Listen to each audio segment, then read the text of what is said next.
You know that feeling when you're lying in bed at 3 in the morning, and suddenly your mind starts replaying that conversation from 15 years ago? The one where your mom said those words that cut so deep, you can still feel them echoing in your chest today. Or maybe it's the way your dad looked right through you when you needed him most.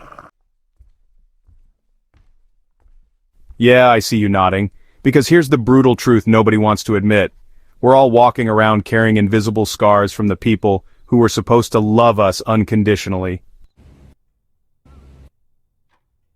I'm 47 now, and I spent the first 40 years of my life believing I was broken. See, when I was 12, my parents went through this nasty divorce. Not just your regular we're better apart kind of thing. This was scorched earth warfare. And guess who got caught in the crossfire, little old me? My mom would pump me for information about Dad's new girlfriend. Dad would skip my baseball games because showing up meant seeing Mom. And somewhere in all that chaos, I learned that love was conditional, unreliable, and frankly, dangerous.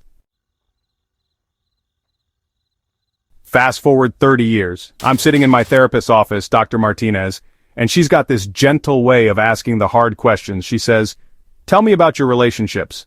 And honestly, I'm thinking, what relationships? Every time someone gets close, I find a reason to push them away. My ex-wife used to say I had walls so high she needed a ladder just to see over them. That's when Dr. Martinez drops this bomb on me. She says, "You're not protecting yourself from future pain. You're still fighting battles from your childhood."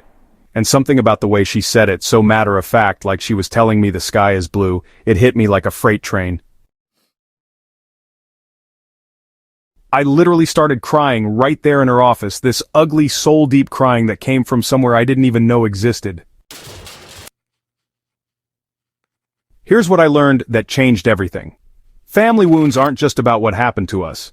They're about the stories we tell ourselves about what those experiences mean. For 30 years I carried this narrative that I wasn't worth fighting for, that love always comes with conditions, that people leave. But here's the kicker. None of that was actually true. It was just the interpretation my 12-year-old brain made to survive. The healing process wasn't pretty. I had to sit with feelings I'd been running from for decades. I had to write letters to my parents that I never sent, just to get the poison out of my system. I had to look in the mirror and separate the wounded child from the capable adult I'd become. Most importantly, I had to learn to parent that scared little kid inside me the way I wished my parents had. The breakthrough came on an ordinary Tuesday. I was at the grocery store and this dad was having a meltdown with his crying toddler. Instead of judgment, I felt this wave of compassion for the dad, for the kid, and surprisingly for my own parents who were probably just doing the best they could with their own wounds.